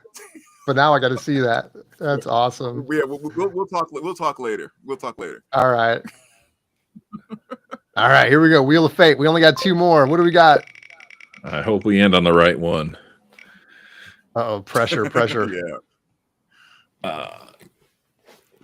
Well, what was the right one? So that's the right one. All right, we'll do this one last. Let's do No. This is good to go. The biggest regret's the right one to end on. All right, okay. Best sounding pressing. Here we go. Steely Dan Gaucho UHQR. I was so excited when this whole series got announced. The Asia sounds amazing. Gaucho sounds even more amazing. That's all I have to say. Steely Dan UHQR Gaucho is freaking incredible. That's the best sounding pressing I bought all year. There you go. Big shocker. The UHQR. Pulling out the UHQR. All right, Jay. So this is another shout out for Jose and Arnaldo, and shout out to Arnaldo. Like, this was released by Acoustic Productions. I think they've reissued it again. And Jose said, who in the right mind would buy this, right? I got curious because who in the right mind would buy this? And I did buy the AP, but then I wanted to know what the original, and the original is, of course, Louis Armstrong. Satchmo plays King Oliver. Now, if you don't know this record, of course, it's him playing trumpet, and jazz, but his singing, but beyond all that, like the good song choices, of course, these classics, St. James Infirmary, Frankie and Johnny, but really the way it sounds, like people claim that the Acoustic Productions is the best version. No. Let's just step down. Try to get this. I think you can try to get this for under 20, like, because you can see it in like garage sales or like people pass it by, but this original is phenomenal. Like it'll blow your mind. Actually, it continuously blows my mind, as Brandon was saying about that Dean and Britta record, just blowing his mind with the 80s, like this thing just, so I know Jose's a hater, so this one's for you, Jose. This bud's for you. Well, I remember the controversy when you were looking for that. So where did you finally actually grabbing it? I got it off eBay. Nobody's really wanting these, so I got it for like, I think 20, and then it came in and I just played it and I was like, oh man, what is going on? Like, it just sounds spectacular. I mean, look how much they're hyping it up. Audio fidelity, stereo disc with the AF logo. Correct. And then if you open the gatefold, they show you so much more that you just like, if you're in doubt, right? You're like, cool, look at these sound waves. Look at that sound waves. Look how they recorded this. Like, oh my gosh, Does it say buy now or cry later on the inside? Right. Yeah. Exactly. That is awesome, dude. And the cool thing is, see if I can get it out. For real, audio fidelity, right? Just you don't get that with the reissue, I bet. No. This is nice. This is it. This is great. That's awesome, dude. So I mean, kudos for Chad for like reissuing it and choosing it. I'll give him that, But for best sounding, try to go for this original if you can get it. Again, under 20. Awesome. Nice. All right, I just got to give Chasing Records the prop. LOL, I put the Boss Tones worm in your brain. Absolutely. Thank you, Chasing Records. You've you caused me to go through the whole rabbit hole with Mighty Boss Tones, so I appreciate it, man. All right, nice one, Jay. All right, Brandon, you are up, baby. All right. Best sounding pressing. People that kind of know me know that I'm not like a big audiophile pressing kind of guy. I'm mostly about condition, but my boy Billy told me you have to listen to this, and I got it and brought it home and was just like, oh my gosh. You know, I wouldn't think a record like this that's kind of so simple could be brought so much further to life. And I mean, this just impressed the heck out of me with this one-step pressing of Joni Mitchell's Blue. So yeah, I think that's probably the best sounding, the thing that's impressed me the most when I threw it on my turntable this past year. I almost chose that tonight because I've bought all the Joni one steps. I stopped buying the one steps at some point just because I don't like the titles. Every Joni one you have to get if you want to go far with them. Yeah, that's so good, dude. It's so good. Nice. Yeah, that's another one. I'm not a big. How about you, Jason? Oh, I'm not a big buyer of those audiophile, pressings necessarily, but that might be one worth picking up. I'm gonna skip. Let's jump to the next one. I got a record for the next one. We'll do biggest pickup regrets. We'll go straight to Chris. Chris, what do you got? Biggest regret 2024. My biggest regret is this goddamn ZZ Top Rhino Hi-Fi box. Okay. I know we're way over time here, but sometimes you gotta just. There's two reasons why I'm pissed about this. Number one, it sounds like absolute shit. These are lifeless. These are lifeless pressings. And I have a couple of versions even of Tres Hombres that I'm just like, I can't believe this. The second thing that really pissed me off is I really didn't want this box because I had Tres Hombres and I think I might have had Rio. But I bought the box. I said, you know what? I do like the Rhino Hi-Fi series. I really do. A ton of the titles are great.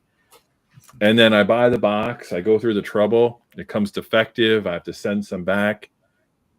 2 weeks later or a month later, they decide they're going to reissue all of these as singles. So this is my biggest regret of the year. That's the dagger right there. Dude, I couldn't believe. I was like, you got to be kidding me. Because all I wanted to do was maybe get 2 of these. But I'm like, all right, I'm a sucker. I'll just go for it. Because the rest of the series has been really good in my opinion. And this is just a lifeless series of ZZ Top albums. Just that's my take on it. Fucking flat. Ooh, sorry to curse. That's a big regret. That could not have been cheap. It wasn't cheap, and now I'm even devaluing it in the marketplace even more. So now I'm just going to sit on it forever. You better get that on like Discogs tonight. I love the music. Yeah. It's fine. It just really put a thorn in my side when it came. They came all warped, and then they released some singles. So I'm like, why did I do this? Why? Yeah, that sucks. And then luckily, I didn't buy another box set that came out, and I think I might have been right about that. So. That's a big one. All right, Jay, can you top it? Biggest regret. We're going to top it. Okay, so this is the biggest regret. We're going to top with Chris. I made a video. It was very controversial, and a lot of people, let's just admit it. They were hyping it up. I don't buy that hype. Again, as Chris showed a box set, I'm going to show the box set, and I think people know it. I have regrets over buying this bad boy. Okay? Oh, I have that one. Because I compared the original, that first Doors from '67 with the Monarch against this one, and it failed, And I'm not saying that all of them failed, I think the rest sound okay. LA Woman's very close, I enjoyed them, but this was a big regret. Like my gut was saying, don't do it. And I, was telling my gut, no, you got to give Kevin Gray another chance, And I failed. And somewhere Jimbo, Morrison, Ray Manzarek are laughing at me. They got me, So they're laughing all the way to that bank in the sky. Right. Well, you can hold a door open with that, I bet. Yes. You need to. Ooh, there it is, folks. You heard it here first. The Zeitgeist Doors box set. He's calling it biggest regret. All right. Nice one, Jay. All right, Brandon, what do you got? I got a piece of crap here as well. Oh, That wow. right there. Record Store Day, that Motley Crue, Supersonic, Demonic, Relics, throw it in the trash as soon as you get it, blah, blah, blah. And really kind of the biggest thing, I wasn't even familiar with all of the songs on here, so it's just kind of like, oh, Motley Crue, some stuff I don't know, so check it out. And I checked it out, and it wasn't very good at all. But then on top of that, when they don't even make clear that it's a freaking picture disc. Yeah, look at Chris right now. That's how I felt right there. Like I wanted to sling it across the room. I hate picture disc. I can't stand them. That's not even a good picture disc. Yeah. What is that? I guess it's supposed to be like cables or something. Well, what's the other side? Show the other side. I mean, it's like that's the Velvet Underground album cover. I was gonna say it looks like the banana. It's ridiculous. Warhol. Yeah, and they put nothing on the cover to show that it's a picture disc or anything. And yeah, so when I got that home and opened it up, and I was like, I was already pissed off because of that. Then when the songs basically sucked as well, I'm like, okay, yeah. So thanks, harsh. Chris. That your reaction, you did it for me, so I don't have to do it. So thanks. I'm sorry, man. I don't mean to steal the spotlight from you, but I had a visceral reaction when you pulled out the picture disc. I thought you were going to show me it's warped picture disc. Come on, man. The pain. I appreciate the validation, man. Damn, dog. I hate picture discs. I hate them. Hate them. Oh, that's a good one. That's a good one. In on somebody. Picture discs are for people who don't like music. That's it. Hang on. Now I got to show a picture disc. Oh, now you're gonna make me feel bad. Yep. Spins always makes me feel bad. Oh, never mind. I don't have it down here. Okay. Well, mine's going to be, again, a little bit anticlimactic. And the only reason... So, I'm in Seattle over the weekend. I grabbed 2 records. I was kind of in a hurry. Let's just try to find something. It was, Chance recommended the record store. It was a really nice record store with a restaurant in it and stuff and a cafe. We're going to find something here. But every time I'd see something, it was too beat up for the price they wanted and stuff. Anyway, I snagged 2 things. I was really hasty with my grab. My girlfriend goes, well, give me something to go pick up. I have all the Grateful Dead regular issue albums, except their last studio album, Built to Last. I go, well, go see if they have Built to Last off of Grateful Dead. We're like dividing and conquering, right? She's asking me for titles. I'm looking. So we're both looking. She runs up to me with this and she's all, here, is this the one? And it's like sealed. I'm like, yes. And I see this hype sticker. And if I just cover that up and I'm like, what? That's an OG, dude. And then the shrink and everything. I'm all nice. Great price. OG, Built to Last. I'll take it. And then I started looking at it a little bit closer after we get in the car or after we get back to the hotel. And I'm like, wait, what a dumbass. This one's got the barcode. So they tricked me. It's got the same hype. It just has the barcode on it. And of course, this is the reissue. So it's kind of a womp moment. The good news is that supposedly this one, and if I'd heard an original, it's been 40 years. So I don't know, but it sounds really good. Supposedly they cleaned it up a little bit and this one sounds nice. So it's kind of like, all right, I can live with that. I was kind of going for an all OG Grateful Dead set. And so in my mind, I was like, oh God, now I have tainted my collection with having one reissue, but you know what? It sounds fine. It sounds good. So yeah, I mean, again, this is it's fresh in my mind. Maybe not the biggest disappointment, but in the moment it was I felt like such an idiot, but there it is, Built to Last. So Spins. Only complaints I have, it's not an OG. I love the Dead and you love the Dead, but is it tainted because it's a reissue or is it tainted because it's Built to Last is in your collection? Well, that's why it was the last one. You know what I mean? That's why it was the last one. What's funny is it's so bad my parents didn't even like it.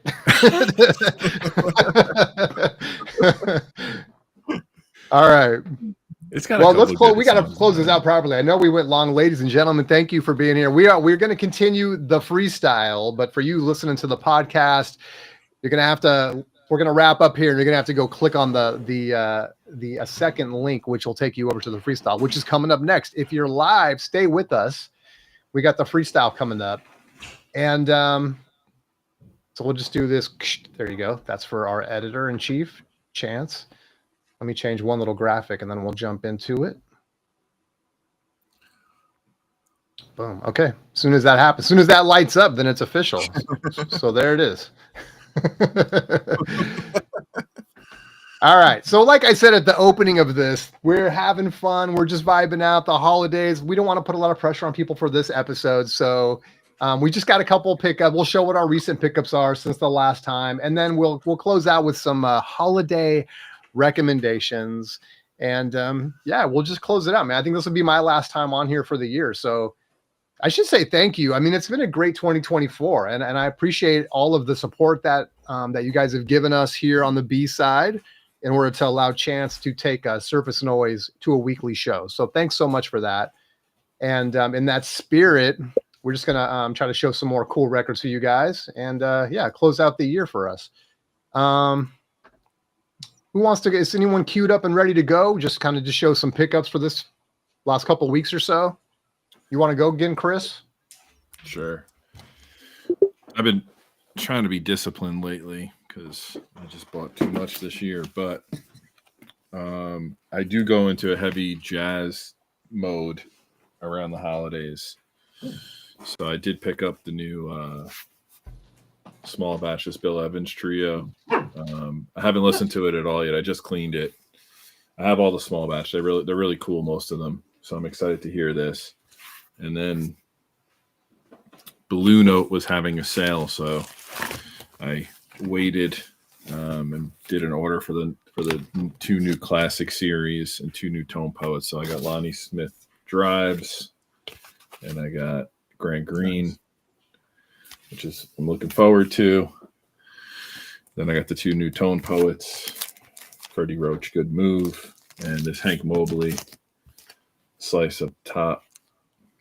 So it's going to be going to have some time off from work. It's going to be a heavy jazz run. And then this, I was so happy I was disciplined on because Record Store Day sometimes drives me crazy. But on Record Store Day, they did a Fleet Foxes live on Boston Harbor. It's a really cool set. It's pretty much career spanning up to where they are now. It's 3 discs. I think they only did like 1,500 copies. This sold out like crazy on RSD, and the prices were through the roof. And then a couple of months ago, I don't know if it was on Instagram or I got an email from them that they were doing a website exclusive on it. So I put a pre-order in like maybe in August, and I just got it a couple of days ago. So I haven't listened to this yet either, but really glad I was disciplined because I was really tempted to pet pony up for this, for the RSD one. Cause it was also supposed to be an exclusive. It was supposed to get reissued, but they did it anyway. So patience pays off. I learned that from Rojas. Nice stuff, dude. What was that? Go back to what was one of the first couple jazz records you showed with? I don't remember who it was even, but the dude just kind of standing there. Looks like a more modern. It wasn't the Bill Evans one you showed. No. It was Grant Green. Oh, Grant Green. Yeah. How's that, dude? I've never seen that. It looks like MC Hammer. So this is interesting. I know this, but haven't listened to it yet. It's got covers on it. It's kind of like a later, I think it was maybe in like the early 70s in Blue Note, maybe. Yeah, 1971 this came out. So does anybody really know what time it is? There's a Mozart piece on here. Love is a Two-Way Street, which is I think a Smokey Robinson tune. Cantaloupe Woman. We've Only Just Begun, Never Can Say Goodbye. So it's really like a covers album, which Grant Green got into and messed around with later on the Blue Note label. So I haven't listened to any of these yet. It's going to be a good holiday time off to catch up on stuff. Yeah, you got some fun ahead of you. Cool.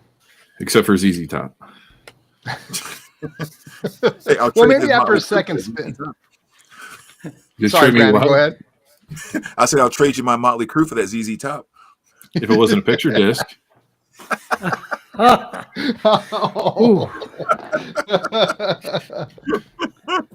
Woo. That's good. Jason, I'll trade you the ZZ Top for the Doors.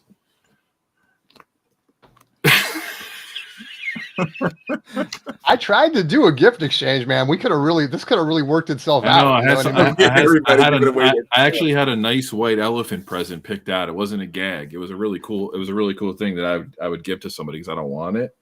But we didn't bring it together. Yeah. All right, cool. Thanks, Chris. Cool. All right, Jay, you're up, baby. What are the new pickups? I just picked this one up today. This is, let's see if I can get it. It's DNA featuring Susan Vega, Tom's Diner. I don't know if anyone's familiar with this banger. This is. Oh, yeah. Never heard of it, Jay. That's a 12-inch? Yeah. Look at this 7-inch version, 12-inch version. I mean, Sweet. Come on. It's the original version no one's heard of. Yes, right. Reprise, acapella. So this is, as soon as I put it on on the listening station, I was like, oh, this is a no-brainer. Come on, $9. Let's shout out to Breakaway Records, right? Let me see if I can get it. There we go. There it is. Awesome. Very nice. You need to show a 12-inch of Gypsy Woman by Crystal Waters next and just round it out. That would be sick. I'll show a couple more. I got Eddie Bo, the funk man. A lot of DJs sample him. He's a New Orleans musician. Yeah. This is like hook and sling. This isn't that other comp that I'm trying to get that's too expensive, but this is like a starting one that you can get for, I think, under 20, I think. Really? Does that sound as cool as it looks? Yes, some of the tracks, and then some of them are not so funky, right? They're very like New Orleans soulish, but some of it, has that stuff that, beats that DJ sample. So this is it's a good one to get. That's cool. And I wasn't going to get this other one, but there was just something about the way I think John Hendricks sings on it, right? So he's singing on Moanin', and this came out, I think, in 73. I think this has been reissued, right? Art Blakey and the Jazz Messengers, and he is looking very downbeat on here, That's true. But this is actually super good. I wasn't going to buy this because my local was selling it for 40. But I couldn't get off. On the listening station, I just couldn't. I was like, should I put this back? I'm like, no, this is too good. This is, a good jazz record of his, especially early 70s, Yeah. So who's in that band with Blakey at that time? Does it say? Yes, we got Woody Shaw, Carter Jefferson. Okay. So, a bunch of newer cats, at that time. Yeah. Right. Other than John Hendricks, right? Right. Tony Waters on. Yep. Cool. Yeah, this is actually better than I thought it would be, And the last thing, because we'll just go quick. Rhino is celebrating their 12 days of Christmas, and they're usually having 40% off a certain artist. And to get this for 40% off, Joni Mitchell, Archives Volume 4, right? What I don't like is that it's the highlights, so it doesn't include everything. It did not include everything, and it did not include, I'll show it, all the demos from this, right? So it made me the Sajira demos, I had to go get this, and luckily my local at Waterloo, they were trying to sell for 26 and dropped it down to 20. So thanks, Waterloo. Shout out to you guys, But you can get this for 40% off at Rhino. So this is a good score, That is cool. Archives Volume 4. So it's not complete albums, or is it just kind of how do they select those tunes for that? Well, I think on the CD it has everything. So they only chose a couple of live stuff and a couple of the demos, right? That's why I didn't buy this Joni RSD, because I thought all the demos, for Hajira were on here, but they weren't. They only included, I think, 3 of the demos, which kind of just made me so angry. But then all was forgiven when Rhino had this for 40% off. Rojas, isn't she heavily involved with the curation on this stuff too? Yes. And the mastering, she is, right? Yeah. Yes. So I think like only volume 2 is the one that has the whole like the CD and the vinyl both match and track listing, but I think 3, 4, and 1 never came out. And well, 1 was just like a 1 highlight disc, you know. Right. So she's sort of bouncing, you know, to what's being released, what should be a special release, right? You know. Right. And that's separate from like the complete Asylum years. That's not part of the same series, right? Correct. It's Okay. all different, you know. Yeah. She's taking like a page from the Neil Young, you know, Neil Young, archive yeah. series. Yeah, they're both very You know. close. So That's awesome. That's- I love that cover too. They picked a great photo. That's really cool. yes. Very cool. All right. Thanks, Jay. Brandon, pickups. All right, pickups. I'll go through some of these quick because some of them I've shown in a recent finds video, but I'm going to continue to play off the whole Zach Sturgill Simpson, Chris Stapleton stuff of Green that we were just talking about, and like one more to add to the list is Arlo McKinley. Same fantastic stuff. I'm saying all the same things about him that we were saying about them a little while ago. So, and the good thing about this stuff too is that like it's really cheap. Like, you know, these are all the brand new reissues and everything that are running $24.99 as opposed to your $40 blah blah blah. So really good stuff there. I did pick this up a couple weeks ago. I turn it right there. Yeah, nice little OG art cover there, still in the shrink, very nice condition. One of the guys at one of the local stores, you know, he's kind of purging some stuff out of his collection, so he and I just kind of worked out, you know, a little deal and picked that up. Is that the equivalent to the Butcher cover, Jay? I mean, or does anyone know, like, you know, that's kind of the rock and roll Butcher, right? To some degree, yeah. I mean, I guess that's one way to. I mean, I know it didn't get like a sleeve glued over it or anything like that, but just in terms of like excitement around that pressing and stuff. What's the story? What's the story? That was the original cover. Yeah, but I mean, like, it's not like they just glued over these; they like just reissued them with the other art, right? Yeah, they just said stop and started doing the other artwork. That's all. Yeah, got it. So besides that differentiation, I still feel like that's kind of that's the Butcher baby of the rock and roll world. I don't know, whatever statement. Yeah, I get what you're saying. It's the Butcher of the '80s kind of thing. Exactly, in a sense. And then my two absolute just, you know, bangers in my mind, not based off of value or anything, but just like my love of the music itself.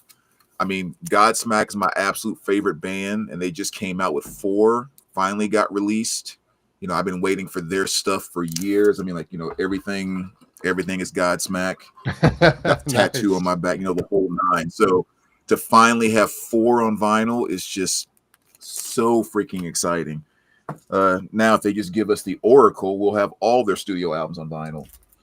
And then this one too, even though it's an unofficial pressing, if you go back and watch any of my videos over the years of top 10 albums I like to have reissued on vinyl or pressed on vinyl, this one was in pretty much every single video, which is the Rockstar soundtrack. Do you guys remember that movie with Mark Wahlberg? I mean, just such a fantastic soundtrack.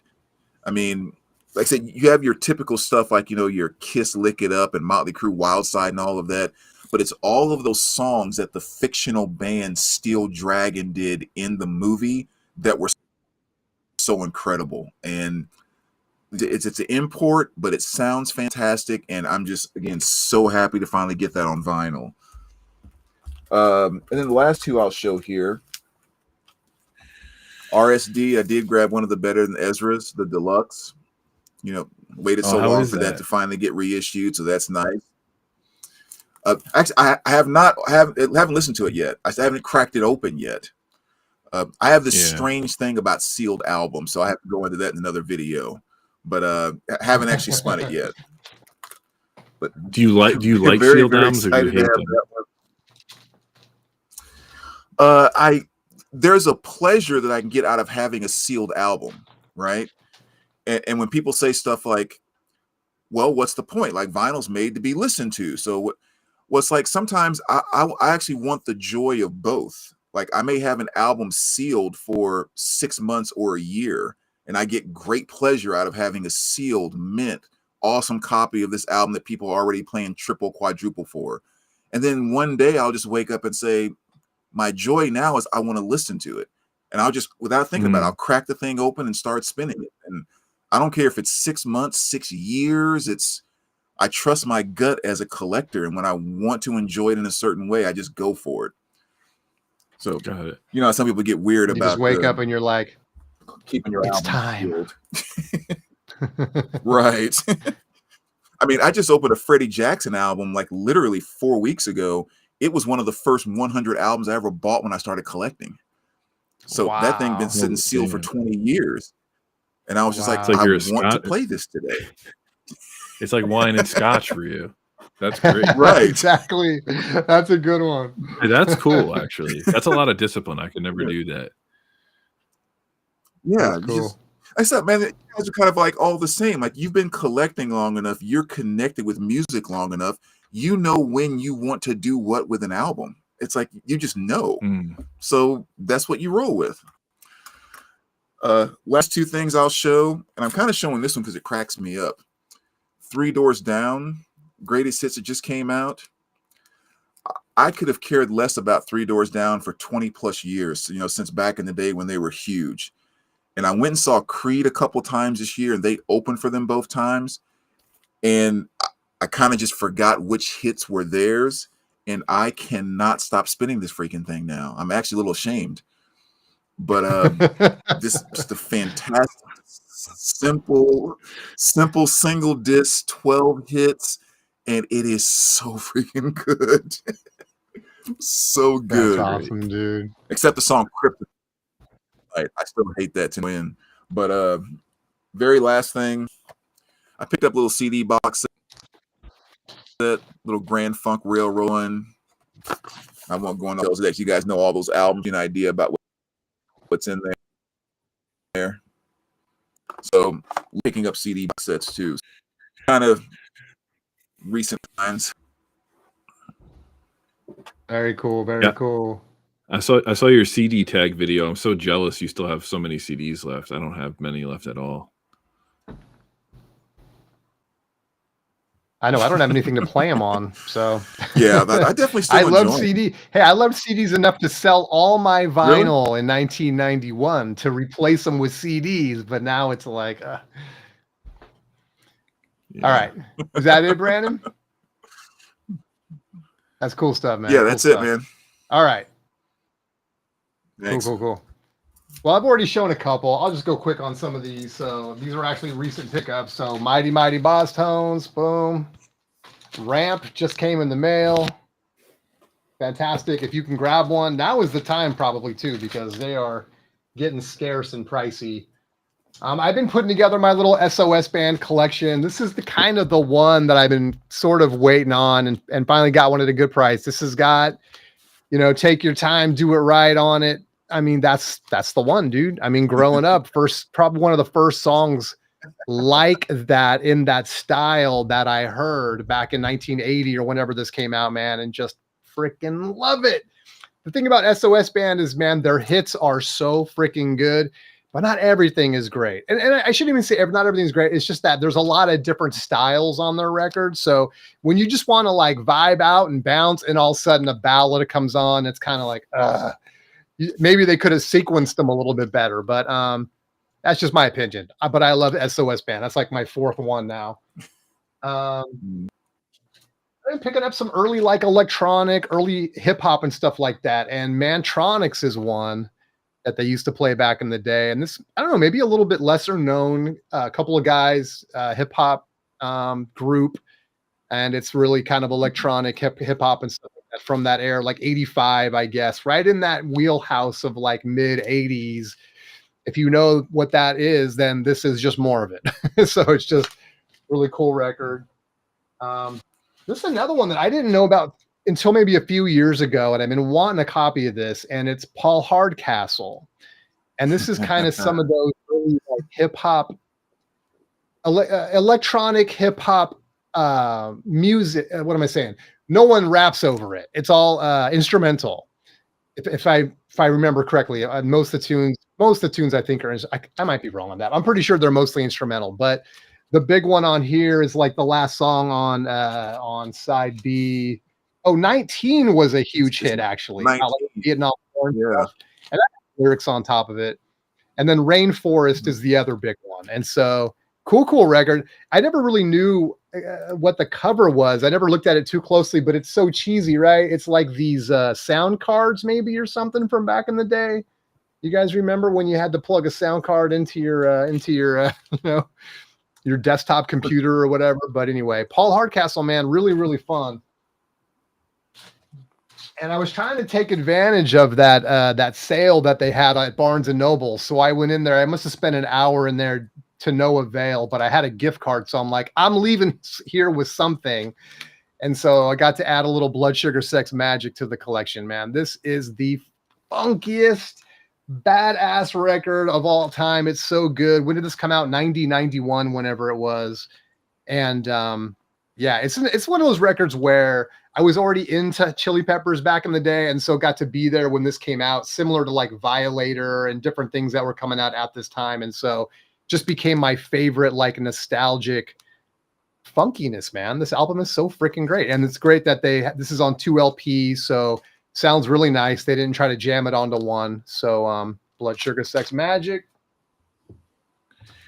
This just arrived. In fact, it's been sitting behind me the whole time, but this is an OG Head on the Door. I'm trying to put together my OG The Cure stuff because back in the day I had all OGs, obviously, but then in recent years I had some OGs, but a lot of reissues. And so this is one of those bands where I got to have the OGs. So I sold off all my repressings, and I'm kind of, onesie, twosie as I go through and pick these all up. But there's Head on the Door. That just came.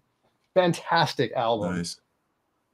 And this is one, I don't know if I've shown it yet. I think Brandon saw me show this one, but this is Zapp and Roger. This is the greatest hits.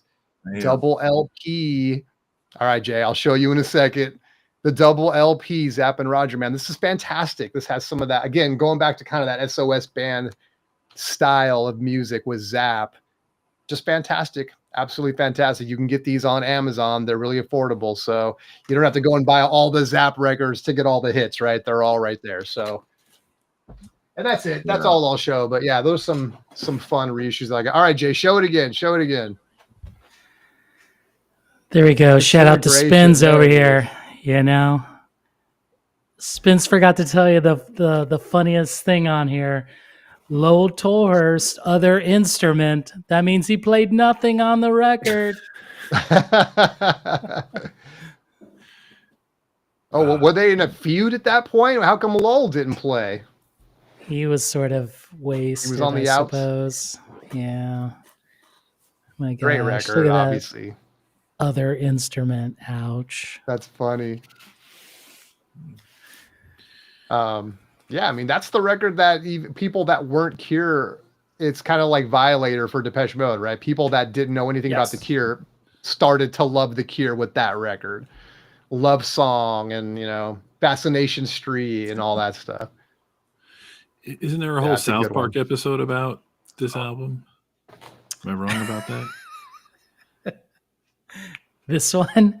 I thought it was the other one, but you could be right. Maybe. I mean, it's got I don't know. I thought there was a whole Cure thing on South Park one time. I could be wrong.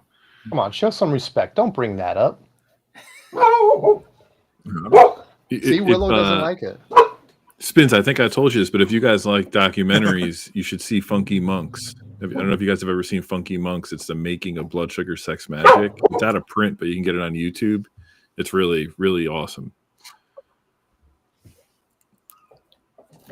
Yeah, I got to check that out for sure. I remember you saying that.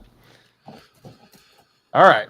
Well, how about Christmas music? Anyone want some Christmas recommendations? We can wrap it up. We can do a mic drop right here on our Christmas recommendations.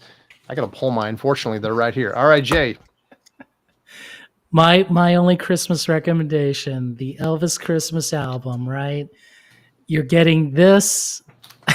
collage with a picture of Elvis, and you're not, and again, you're getting a picture of Elvis not dressed up as Santa Claus. What is this? We call this in the business cash in.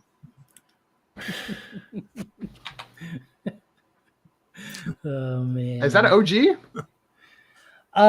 Yeah, I got the cover for cheap. It didn't come with the record, so now I got to go find the record. Oh, okay. You know.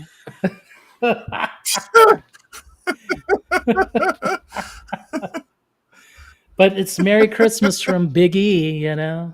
Come on, you know. Oh man. Sorry, I had to pull another one. We're getting a picture of Elvis in prison, you know.